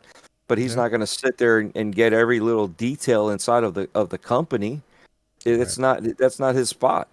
He might get a little hint here and there from Phil. Something. Hey, low key, just I don't know, but that's the they're not our friends. They're there to make money. Any business is there to make money. They're not. They're there to provide a service and to collect on that service. Oh yeah. Right. And that's what everybody's like, oh, you're a corporate slave. You're this, you're that, you're a shill. No one's like that. You're not getting paid for this stuff. We're just fans of games and we're fans of consoles, and with them being like this, you have to question, what is your best interest? Is your best interest to blindly follow this? Right. And keep going? Or, should they have said something and call them out on it and say, look, yes, this is going to be a PS5, but these features are only going to be on PS5. If you can still play on PS4, so you're not being left out, but you're going to be missing out on the additional features that we're going to put in this game that's going to make it shine and play better, smoother, faster, have the high gloss that we couldn't do on the original Spider-Man game, even though we were able to tweak it a little bit for Miles Morales for PS4. you're not going to get the visuals that you want or the performance that you want that you would on the PS5. That's the narrative that people buy for, anyways. Right. And why not say that up front? Right. Especially when you're being directly asked and contradicted in the messaging that you're putting out there for these games. Oh, yeah. And that's the worst part, is they're being contradicted right up front by fans. Why is this? This does not make any sense. All you did is you took an expansion of a game, and now you're telling me I can only play on PlayStation 5. What makes it worth that? Yeah. They didn't say. Yeah, man, I agree. Their messaging right now, I think they're just scrambling at the moment, trying to figure out what to say, what not to say, if they should even say anything. Tempest, man, what do you think? This is pretty telling, the way they everything that we heard after this the showcase, and how everything has been almost a contradiction to what they said before. What do you think about their messaging, man? It's it's one of those things that it's hard to it's almost hard to imagine. So it's not hard to imagine, but to just see it happen in front of your face, a company just so blatantly lie for months now. And Dredd is right. Somebody did say that 3-4 months ago. He said the name, but I don't remember it. But and everybody just forgot about it, and countless people on Twitter, YouTube personalities, whatever it is. I mean, they went on and on. They just hated Xbox, hated. I mean, you had media outlets saying that one of them said that Xbox is robbing us of that next gen experience. Like, dude, really? And then a few minutes after this event, it comes out. They had this plan the whole time. And if you think that they just pivoted all the second, no, this takes months of planning. You know, they've been working on these games for months and or years on PS4. To think that they just all of a sudden made 50 to 60% of all of Horizon Forbidden West, and then just decided, oh, you know what? No, we're going to put this on the PS4. No, that's not how it works, you know? And what it really does is, for us or diehard Sony fans, whoever, you're going to question everything they do. With the mixed messaging, you know, you go ahead and start that Horizon, you're going to think to yourself, am I getting the full Horizon, you know, the one that couldn't possibly be done on the PS4? Is this really utilizing the SSD? What a casualty. Seriously, that SSD. So many things would just not be possible without this ridiculously fast SSD. You know, I mean, people were convinced that even Miles, which is, you know, a DLC for a PS4 game, that even the stuff in Miles wasn't going to be possible without this SSD, you know? And so you're just going to be questioning everything from here on out. And with this mixed messaging, they're claiming right now that this God of War Ragnarok is a PS5 game. I don't believe it for a second. Don't believe it for a second. It's going to be out on PS4. Also, with that quick of a turnaround, remember, this game only came out a couple months before Spider-Man did. Yep. I think it's what they're hiding. The reason we just saw a trailer and nothing more right before the PS5 launch, they're trying to sell you hope for years to come, right? Mm-hmm. They're trying to sell you their roadmap is what they're trying to do. They want you to go out, no questions asked, and buy that PS5 because you believe in your head, you know, the new God of War is only going to be on this. I would almost bet money, but I don't have any money to just be betting on stuff, but I would bet money that this Ragnarok is what Miles Morales is. It's going to be a few hour long DLC. That's probably what it's going to be. It's just way too quick of a turnaround, especially considering the world has been on lockdown for the last few months, you know, and it held everything up. So do you mean to tell me they got a whole brand new from the bottom up game created? No, this is a DLC. But see, this is the type of thing I'm sitting here speculating about this because they just lied and lied and lied and lied. you know, and it's just, for me, it's especially ridiculous seeing which media outlet sites are willing to go there and which ones aren't. You know, I've lost some respect for some people on YouTube just not admitting anything, and then I've gained some respect for certain people. They're just like, hey man, what the heck, you know, like they pretty much just sat by and let Microsoft look like the bad guys. So Microsoft looked like the bad guys for being transparent and telling you their game plan, for telling you the truth. Like, how stupid does that sound? You know, but hey man, it happens. So I don't know. I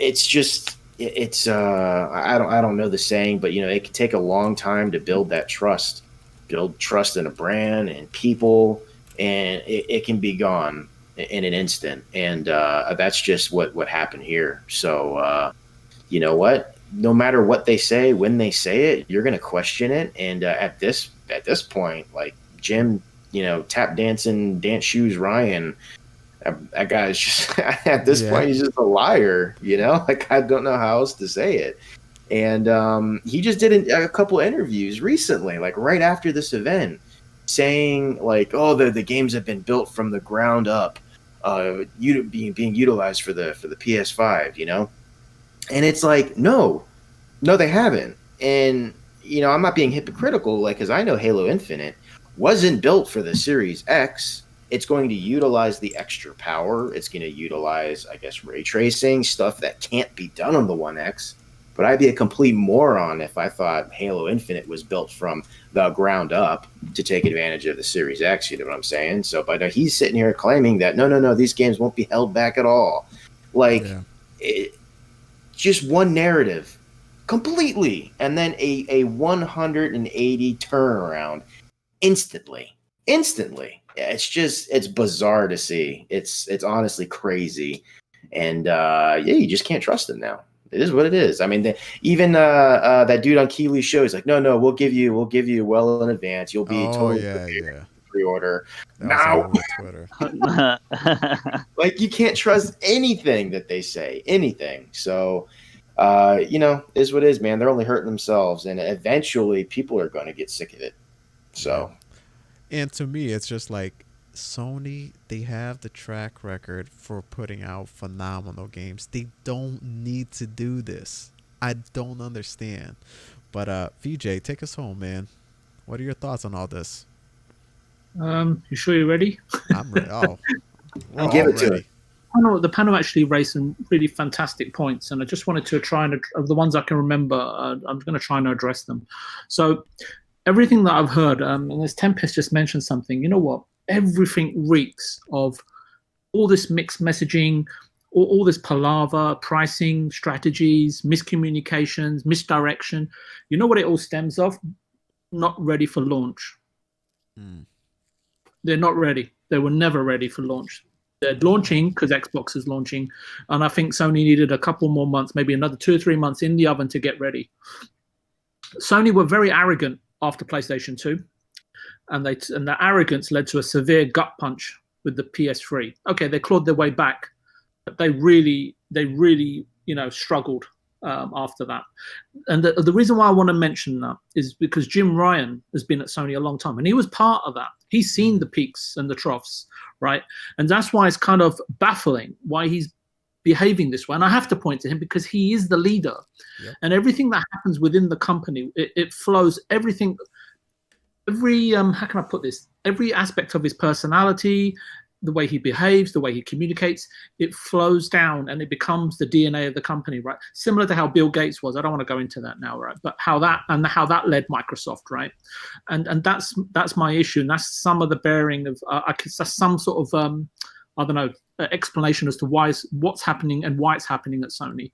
So, and the other thing was you were talking about like games existing and not existing. So all these games that we're seeing, they're all based on baseline PS4 game engine. So those games will exist on PS4. No doubt they started, because whenever the development started, they would have built the tools, right?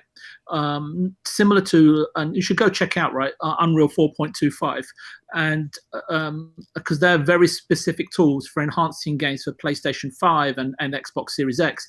And all of that is in lieu of Unreal Engine 5, which is at the end of next year. So stuff like Tempest was mentioning, ray tracing, physics, for destruction and cloth sims, VFX, because everybody likes to do VFX, right? And Spider-Man and Ratchet and Clank, right? Everyone's been talking about it. Frame rates, resolution, loading times, right? Okay, but none of these games that I can see, they demonstrate anything near like what I saw, what Nanite and was it Lumen or 8K streaming in 8K text stream? Nothing close. Nothing close, because what they would have to do, they'd have to take these baseline PS4 engines for out of Sony's first-party studio, tear them down and rebuild them. And we know how long. Yep. Sorry? No, go ahead. I'm just agreeing with you. Yep. Disagreeing or agreeing? Agreeing. Oh, thank you. So you can see, right, how long God of War 2018 took, right? And there was a really good documentary. I don't know if you guys have seen it, Raising Kratos, which really sheds light. If you go back and watch it now, all of this that I'm saying and you got the stuff that you guys are saying, it kind of resonates and you understand exactly the issues, right, that's been going on, right? So I was on a podcast last week, and after the excellent Series S reveal, right, and all the pricing and everything, right? Yep. And the announcement video reveal, they're all brilliant, right? And I said, and I was saying on the podcast, and they're saying, oh, how's Sony going to react? What are they going to do? I said, if I was Sony, to dampen the serious hype around Xbox, allow pre-orders to go live on the day. That's what I said. So someone at Sony obviously heard me, but they failed. But they failed to ask me how to execute such a strategy. I'm just kidding. Yeah, and you just can't get the bloody staff these days. So this, for me, this was just Sony trying to take. It was a bad move. We know it's a bad move, but I think in the moment Sony decided, look, we've got to take some of this heat off that Xbox is putting on us. So let's just do this. And they thought, oh, it'll drum up positive PR and mindshare. We're back with Sony, right? And our price point and the games we're going to show. Oh, it all sounds fantastic, but I didn't think it through properly, and it definitely flies in the face of the June event when the marketing director or VP of marketing, sorry, I don't know his name, telling everyone that they'll be given ample time to prepare for ordering and everything. And to be honest with you, it's turned out to be quite annoying. And with Twitter alike, with everybody flashing their pre-order receipts, in everybody's face, right? And Sony think, oh, that's great. It's ticking ticking our brand recognition. Everyone's talking about it. I don't think they see it in like positive or negative. They just look at how many I don't know what you call it, like how many impressions or whatever that they're getting, right? But but from the public's point of view, they don't have enough PlayStation 5s. Now, I've dealt with Sony since the original PlayStation 1 and for Nintendo when Bandai used to distribute their NES in Europe back in the 80s, right? And both of these companies, and you only have to look back as far as the Switch, that debacle, right, with available units, they have this kind of petulance to treat customers mean in order to keep them keen. I don't know if you have that expression over here, but we have it over in Europe, the good place. I've been just looking at the annoying scenario just today, right, with Super Mario 3D All-Stars strategy, and if you look at the quality of the game, I mean, to me, it was just like, this is exactly what Sony's doing right now. Nintendo they're just both exactly the same. So these two invoke these practices of not entirely providing their customers exactly what they desire in order to increase demand. And I'm not amused by it, Sony employing these strategies, even though I don't think they're ready for launch. And I think they're drip feeding in units at the moment because they can't get shipments out for day one. They needed a few more months, right? So they're going to trickle them in every couple of weeks, right? So, and for me, it's times have changed, right? It may have worked back then, but it doesn't now, especially in terms of how Xbox approaching, which I much prefer their approach right now, as in using very smart language. They're not being arrogant, because I've had issues with the way that they kind of like do their tweets and pushing and dragging, and they're just being smart right now. They're being classy and smart, and I think that's how Sony used to be, right? Very, very much so. And having said that, I just can't understand what's transpired over the last few days, because I don't even know if they've had like more than 500,000 units shipped worldwide right now. And just to give you an example, how can this anyway sort of show you that, oh, they've got 10 million units ready, right? Or they're going to have them ready, right? They just don't. I just think it's going to be really tight up until March, and they'll slowly drip feed out units as much as possible, and we'll just get one if we're lucky. But I think what it's doing, all of this, is playing into Microsoft's hands. As I think there are people that will go out and just go and buy an Xbox Series S or an X instead. Right. You know, we are the hardcore, right? We're not the mass market, right? Mass market don't even know what's going on, right? Really, let's be quite honest, right? And some of the stuff I just wanted to talk about in terms of like the messaging and stuff, if that's okay, just really quickly. Oh, yeah. So what we've learned from Sony, right, in terms of lying, or whatever you want to call it, you know, a bit more politically correct, cloak and dagger with the PS5 games coming to PS4. What we've learned is Sony are prepared to completely change tact, narrative, story, information, specifications.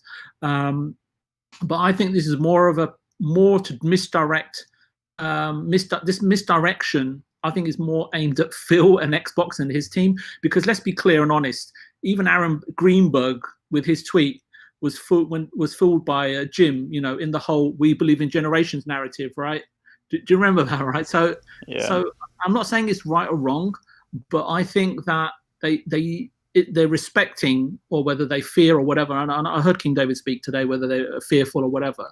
But at the moment, what I see is the overarching strategies for both companies, and this might shed a bit more light. See, Xbox are plowing in money right now. They are in a constant mode of additional strategic investment, and maybe for the next 2 years to come. They may not even be looking to break even for the next 3 or 4 years, right? Xbox is a fraction of the Microsoft's overall business. Then look at Sony, and Nintendo as well, exactly the same boat. Sony, on the other hand, is a completely different makeup of in terms of a corporation. Results matter every single day, right? They are constantly reporting to shareholders, because it's not that long ago they were in serious trouble, right? And they had to sell and lease back their own building, right, in New York and in Japan. Their head offices, I think they'd had for 40, 50 years. It's unheard of, right? So they are looking to turn a profit ASAP. Breaking even in 8 into 12 PlayStation 4 was 8 to 12 months, right? The hardware, but this time maybe 18 months. I don't know, but obviously they need to recoup all the R&D investment they have made into PlayStation 5. Hence why I see price increases. On the software, on the games, maybe shorter development timeframes. Remember, Sean Layden came out really recently. He goes, big games, they cost hundreds of millions. I still think he's on retainer. Obviously, might have been on retainer at that time on it during his gardening leave. But remember his quote, right? Yeah. Oh, and then a big game should only be 12 to 15 hours. Not everybody's got the time. These things cost loads to make, right? And it's all kind of ringing true, right now. And I think, like what you said, CK, was that. Sony are protecting their 110 million units, 110 million PlayStation 4 owners, their 45 million PlayStation Plus subscribers from the clutches of Xbox and the Series S. What is it, $299, right? $299. And so I don't know how they're going to counter that, because they will counter it with the PlayStation 4. When I have no idea, right? But the Xbox strategy right now, that's really interesting for me, and I know we haven't really spoken about it, is that the Game Pass access on all devices for a 2 to 3 month free period. They already rolled it out in Korea, in South Korea, engaging you to become a subscriber. Plus, if you want to experience those games in a defined manner on your big TV screen, no problem. If you're thinking of paying $12 to $15 for Game Pass, add another $10 on, and you're paying $25, and you can have a Series at home to enhance your gaming experience via All Access. It's incredibly powerful. xCloud, executed correctly, can engage a whole new segment of the global population into gaming. xCloud is not about being launched and just to have a gimmicky experience on the go. I think there's loads of strategies dovetailed into them, and if they aren't, they should be. And how the in-app purchases work, or how the in-app interaction works, how they curate certain games for certain territories and certain IPs. And I think we were talking earlier, right? Someone mentioned Final Fantasy 3, right? And how they love that game, right? And how would that work, on these devices? People would love them. especially in Asia, right? FIFA, or a soccer game that works in Europe, right? And I think that this can definitely lead players to embrace console gaming, and will definitely be a feature that defines Xbox's success going forward. The other thing, my last point, is about retail facings and going digital, right? Retail is becoming, or will become over the next, you just have to look at GameStop, right? They announced last week, I think it was, I beg your pardon, I don't know which day, they're closing another 450 stores, right? And this is happening all over the world, right? So what's going to happen, right? And this is where I think Xbox is stronger as well. See, Sony is an electronics, music, and film and TV production company, right? We know that, right? And we know that they leverage all of those, right? So they use that for product placement, promotional marketing initiatives. They create awareness through vast networks of the partners and electronic retail outlets that they've got to promote PS5. That's one of the ways that I think that they will go, right? Or they will go. There may be more, but that's what I can think of right now. But Xbox, however, have Game Pass via xCloud on all devices. We look at our phones every single day. It's a very powerful, I think also can be a very consistent and an expansive way to keep the Xbox brand and Game Pass in the public view at all times going forward, right? Xbox will do really well if they can talk to Samsung and other device manufacturers, because there's obviously more than them. I know there's issues with Apple, but besides them, there are others, right? Especially if you consider Samsung now have more devices, I'm not talking phones, devices across TV, tablets, and phones in Japan, more than Apple right now, right? So Xbox will do well to have Game Pass pre-installed in as many devices as possible, or at least in the really interesting range of Duo machines that they've got coming up. I've just got one more point regarding software price point, if I may. Yeah, I don't know. Are you sure? I don't want to put you to sleep, CK. No, we're good. So I think if Sony were going to increase the pricing of games, it needed to be done now, so not to avoid a PR storm later. Even though we've got, I think it would be a bigger one if it was done later. It's not so much about the games releasing now. I think it's more about games that are going to release further down the pipe. And I was wrong, because I'm astonished that Dark Souls is a remake, which doesn't, to me, even look as good as God of War. And look, I haven't seen it in my hands. I don't know what it plays like and all that sort of stuff. But $70, you're having a laugh. First part of games, I thought, would have a range, right? 50, 60, 70. And there's a reason for that, right? Because many games that cost $60 in this generation, let's just look at this generation, it's not worth it. Resident Evil is a prime example, right? I don't know if you guys agree or not, for $60, right? Other titles, though, let's be honest, right? Zelda, Dragon Quest, Persona 5, any game that gives you guys, these are my favorite games, any games that give you guys 100+ hours engagement, I would happily pay. And I would have done this even in PS3, right? When I was playing like Final Fantasy and all that sort of stuff.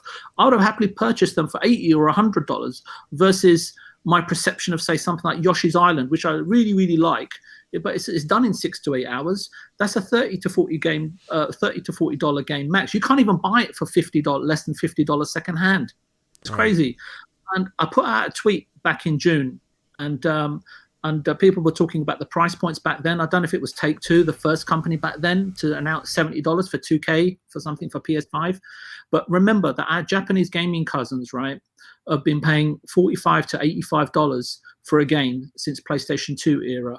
Right. As an example, the recent releases in Japan, I think Ghost of Tsushima was $71 versus $60 here. Call of Duty Cold War for PS4 is going to be $83 over there. But the thing is, it's just been the norm over there for so long. There's more reasons to it, but I know we haven't got much time today to discuss it. But at the end of the day, like when you're buying a game, depending on what you're paying and what price publishers price certain games, no, you got the saying, right? Does one size fit all, right? But you can understand my sentiment behind that, right? But anyway, that was just my few points there. Sorry. Great points, I think, honestly. You are a much smarter man than me, I'll say that much. You there, Cyber?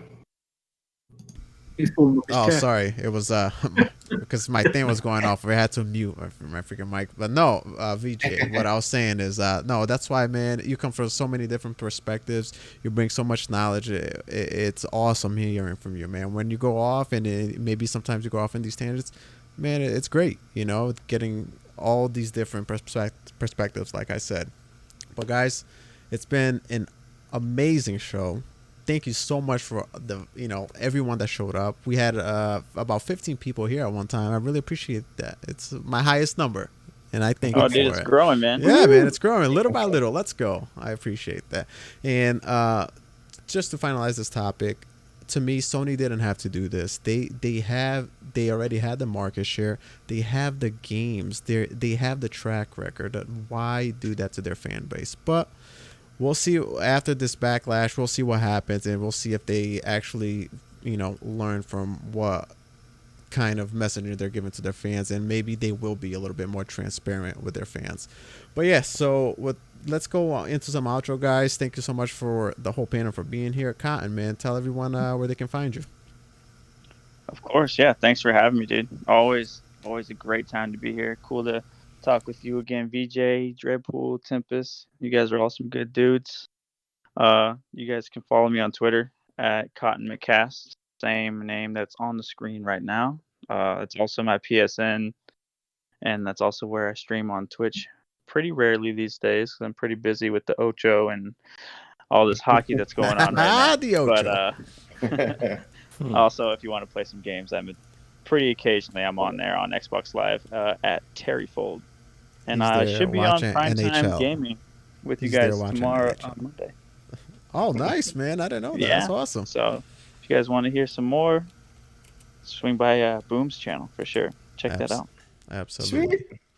Dreadpool, thank you so much, man. I hope you enjoyed your first experience here with us. It's pretty chill. We just, let everyone say what they have bottled up inside, and it's a good atmosphere, I think. Hope you enjoyed yourself, but tell everyone where they can find definitely. You.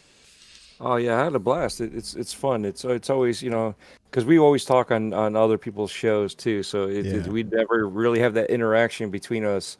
But yet again, it's my pleasure to be here. Definitely had a fun night here. I appreciate it. Everybody in the chat too. Glad to see everybody show up. But you can find me every week on Game Beyond the Box, Wednesday nights at 8 p.m. Eastern.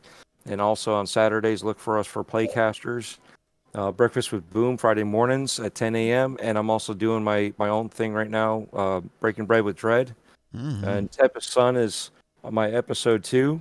Great show, man. I loved it. Awesome show. I loved it. Thank you. Thank you. I appreciate it. Like I said, I'm just trying to do something completely different, and I'm doing the exact opposite of what the professional podcasters tell you not to do. That's what I'm doing. But anyway, I have the third one in the works right now. I just have to process it, and then I can upload it. So look for that shortly. Awesome. Hey, next time I'm in Florida, count me in if I can make it. There you go. Me too. Yeah, definitely. Me too. Yeah, definitely. Nice. Always looking forward. My DMs are open, and being that the DMs are open, Twitter's my Dreadpool, YouTube, Gamertag, and Stadia. Awesome. Tempest, my man. Tell them where they can find you, man. You can find me at the Tempest Sun. My gamer tag is Tempest Sun, and very chill atmosphere. I love being here, buddy. It's good to be with all you guys. And I witnessed the coolest pronunciation of Adidas, of what I would say Adidas, and I was mesmerized for like 30 minutes afterwards. I told my wife, I'm like, dude, VJ just said, I think you said Adidas. I was like, that is so cool. I absolutely loved it, man. So I love you guys, and I had a lot of fun. So good stuff. Awesome. Last but certainly not least, VJ, the knowledgeable one. Tell us where they can find you, man. Tell us where they can interact with you. Besides here. No one's going to be able to find me. I'm going to hide in a cupboard and have a bit. No way. You're amazing, man. No, but just a quick comment. That question that you finished up with, CK. I think it's a little bit of arrogance that's creeping into Sony, and a little bit of corporate greed. But I think they're under pressure. They're not ready for the launch. They need to make the money, and they're doing what they can. But at the end of the day, all we can do as individuals is just close our wallets, right, when we don't think it's right. And we've done it with Xbox, and I think Sony's going to get some of the same if they don't wake up. And it all plays into Microsoft's hand, which is absolutely fine, right? I mean, they've got to do what they've got to do, right? We can only just like give out views and opinions, and we may be right, we may be wrong, right? Because this is going to be another 6, 7, 8 years before we really figure out what's going on in this gen. So I just wanted to say that. And I just got to tell you one more thing, is that I feel this is one of the podcasts I feel the most relaxed on. I felt really relaxed last time, and I thought it might have just been a one-off, but I do, and you should definitely do this. I don't know. I feel like I'm home, I feel like, because awesome, I'm on 3 a week, right? I'm on Green Pass Gaming on Sundays. I'm on with Boom, and that's intense, right? You've got some really strong opinions on there. Yeah. Because Boom's like, quite strong, right, in terms of how he presents himself, how he presents his argument, and then you gotta try to dissect it and break it down, and amongst everybody else, right? And it's tough, but this one is like being in a deck chair down at Margate, right, and having seaside chips, so with salt and vinegar, definitely. And thank you so much for having me on. And Tempest Sun, pleasure to meet you again. Cotton, you need to come more often. Dreadpool, you're just a super cool dude. I don't know what's going on. You might be my favorite, right, podcaster out there. So, yeah, thank you. That's me done. Okay, awesome. And guys, you guys can find me Cybernox everywhere. You can see it right on the screen. YouTube, Twitch, Twitter. That's where you can pretty much interact with me at all times. That's where I'm mostly all actives. But yeah, I appreciate everyone coming by. Thank you so much. It really means a lot. And guys, remember, as always, stay safe out there and keep on gaming. Later, guys. See you. All right.